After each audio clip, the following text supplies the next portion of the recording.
Report story. Eri sat in the grass in front of Izuku, holding the brownish crumbling leaf in front of her.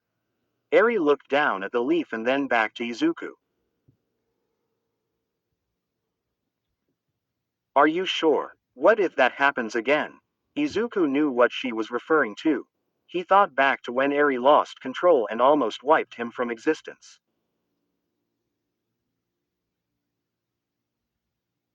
That won't happen again, hopefully. If you worry too much, you'll never control it, you know. Izuku said, scooting closer to her. Your quirk is a part of you. It's just like your fingers. Izuku tapped her fingers with his own as she continued to hold the leaf. Your quirk is the same way. If you start go out of control, I'll calm you down. Promise. Izuku, in reality, had no idea how to stop her if she went out of control. But, he wanted the girl to have faith. To know she has someone to lean on, he would have faith in her the same way Ochako had faith in him. Izuku nodded and took his hand off of Eri's. Eri took a deep breath and closed her eyes. Her horn, which had been small since she had been with Izuku, started to grow slightly. Izuku silently sucked in his breath. Eri's eyes furrowed a bit, but she remained at ease, her breathing steady. The yellow glow started to appear on her horn. The leaf in her hand started to repair itself, filling in cracks. Eri, Izuku started before clasping his hands over his mouth. Don't ruin her focus. The leaf was starting to turn green. Izuku watched in awe. The leaf suddenly was a thick shade of green. All right, Eri, Izuku started. Let's slow it down. Eri took more deep breaths, though they were getting deeper. She let go of the leaf and was now squinting hard. She was losing control, Izuku thought as the yellow grew stronger. She needs to calm down. She's starting to panic. Izuku looked down at the little girl's hands. Izuku took a deep breath. Have faith in her. Eri, it's okay. I'm here, I believe in you. Izuku took Eri's small hands in his. He felt the power of Eri coursing through him. He was being rewound. However, his grip lightly tightened on her hands. Eri, slow down your breathing. Everything is okay. I am here for you, Eri. Eri's eyes and eyebrows relaxed. Her breathing slowed. The yellow glow started to disappear and Izuku felt the power dissipate from his body. Eri opened her eyes and looked up at Izuku. Did I do it? Eri asked worriedly. Izuku smiled and directed her to the now green leaf on the ground.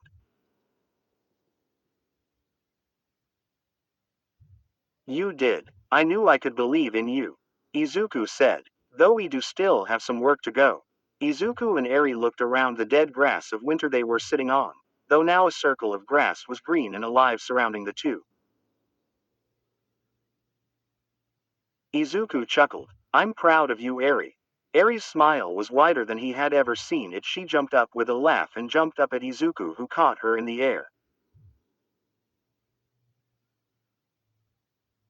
I did it. I did it. I controlled my quirk. She cried out loudly as Izuku laughed. Now I can be just like you, she said, looking down at Izuku. Izuku gave her a confused look.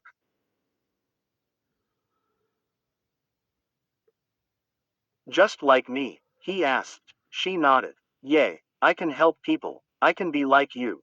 A hero. Izuku stared up at Eri. She wanted to be a hero like him. Izuku's eyes started to water. He curled his lips, trying his hardest not to cry as tears streamed down his cheeks.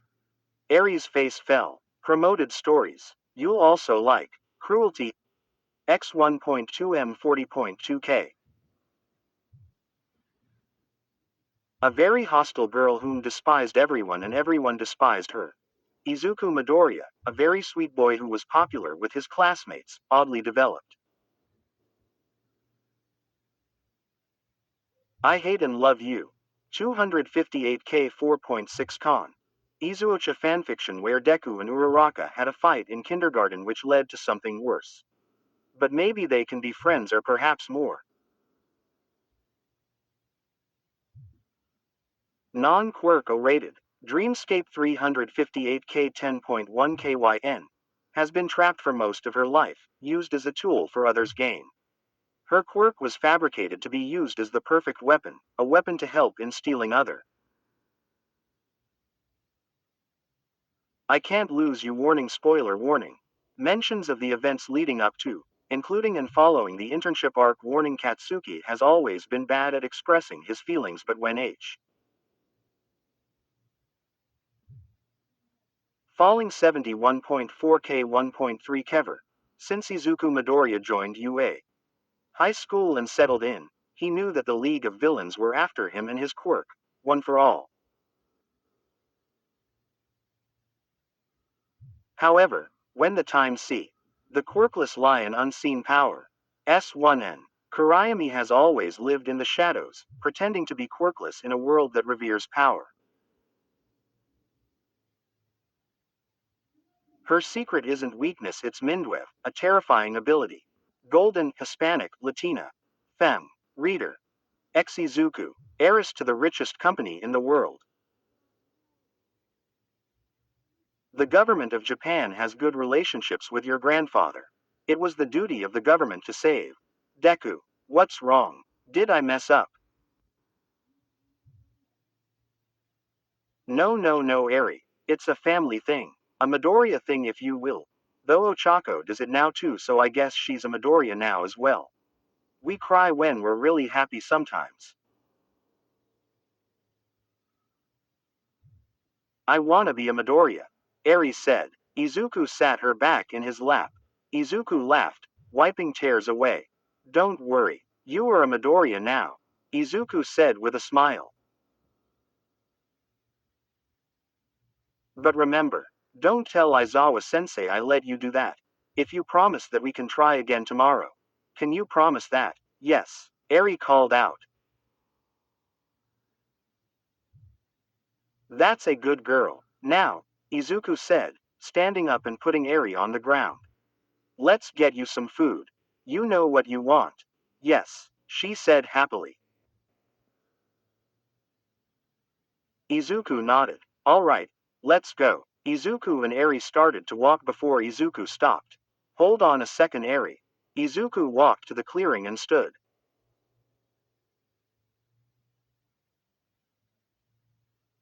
He got into a punching position. He drew a breath before punching the air. Nothing. Izuku sighed. Eri didn't rewind him far back enough. Did her power even work directly on a quirk like one for all? Izuku shrugged it off and walked back to Eri with a smile. All right, let's go. Izuku walked into his room, the small girl on his back. The light of the outside was fading and the sun was lowering. Izuku looked at the sleeping girl on his back. He chuckled. Controlling her quirk took a bit more out of her than he had realized. She ate her food and was out like a light. Izuku laid the girl down in her little bed he had built and looked at the time. He hadn't gotten a message from Ochako in a while. She must still be on her patrol. Izuku frowned for a bit. He knew he wasn't one to talk, but he hoped she wasn't overworking herself with gaslighter. As much as he wanted to be out there too, rest was important. He walked over to his desk where he had been going through the documents repeatedly. His trail ended a few miles in front of UA. That means he must have been coming towards the school, right? Izuku knew that he himself was one of Gaslighter's targets. So why stop halfway? Something stopped him, but there's no evidence of a thing or struggle or that he walked away. Was it a quirk? Only a transportation quirk like Kurogiri's from the League of Villains could do that. Izuku's eyes grew a bit wide. Could the League of Villains have Gaslighter?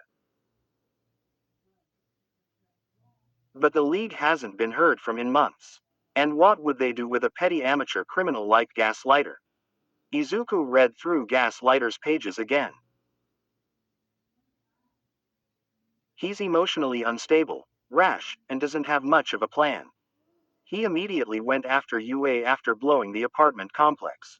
If the League has him,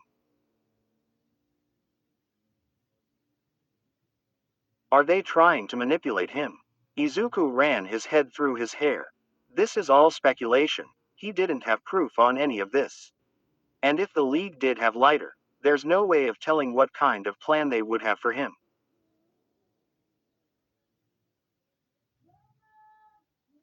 For now, Izuku looked at the date on the calendar. February 14th.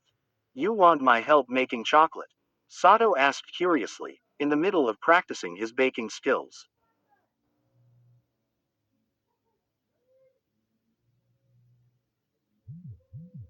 I definitely can, but isn't it usually a girl's thing to give the guy chocolate?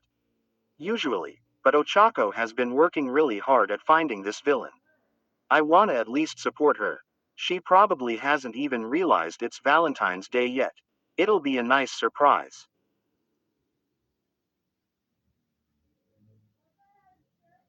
Sato looked at Midoriya before laughing. You're one heck of a boyfriend, Midoriya. Of course I'll help you out. I was practicing chocolate baking for the class anyway. I already helped out most of the girls with theirs. Mina was a tricky one, so you can't be worse than her.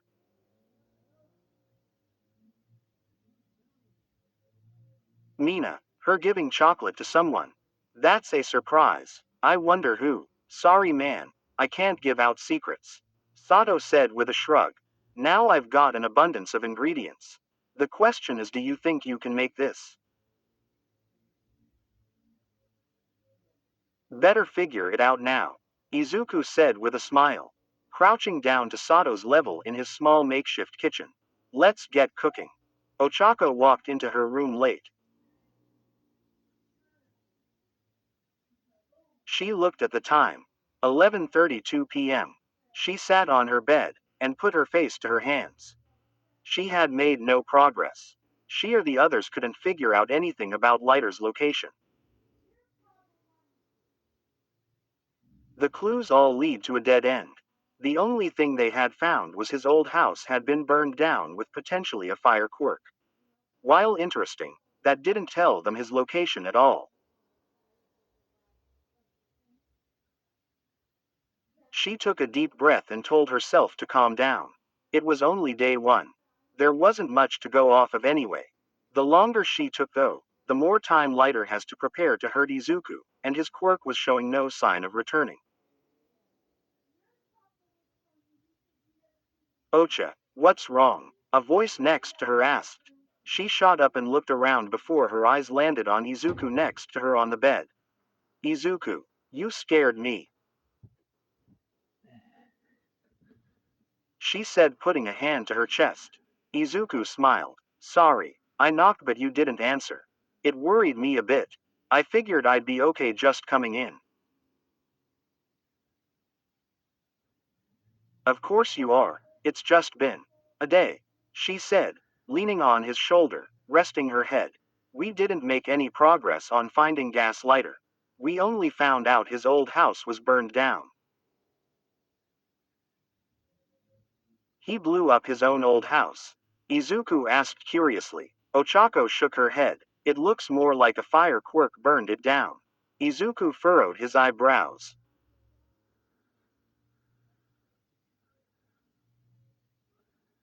Another League of Villains quirk.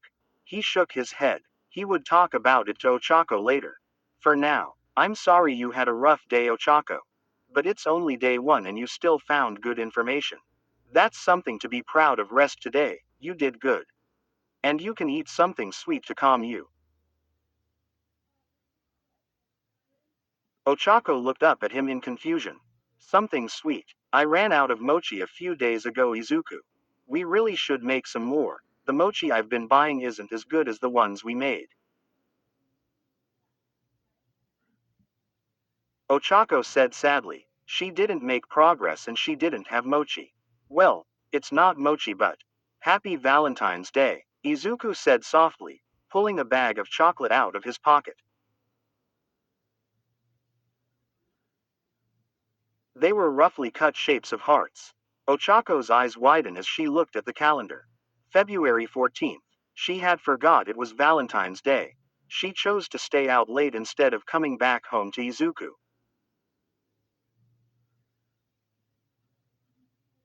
Izuku, I can't believe I'm so sorry. Ochako started, but Izuku put a finger to her lips. I know. You've been working hard. I wanted to do this for you. It's okay. Please tell me what you think. Ochako's eyes started to tear up as she reached into the back and ate a piece of the chocolate. Tears started to fall down her face as she closed her eyes and hung her head.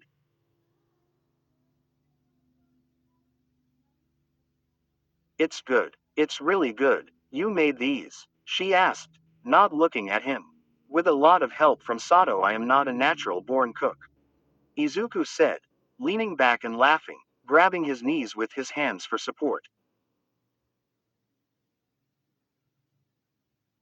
Ochako noticed a few bandages from being burned. Ochako looked up and hugged Izuku around the neck.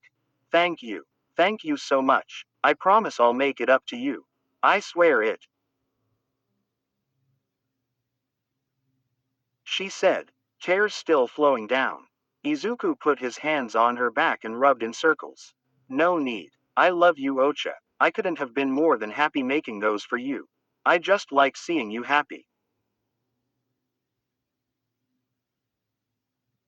Ochako pulled away with a sniff and continued to eat the chocolates. How was your day today?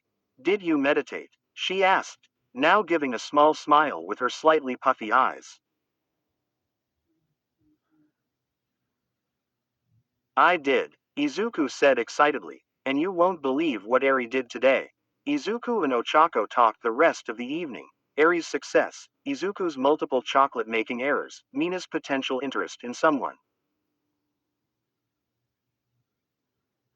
They laughed and eventually fell asleep together, in each other's arms.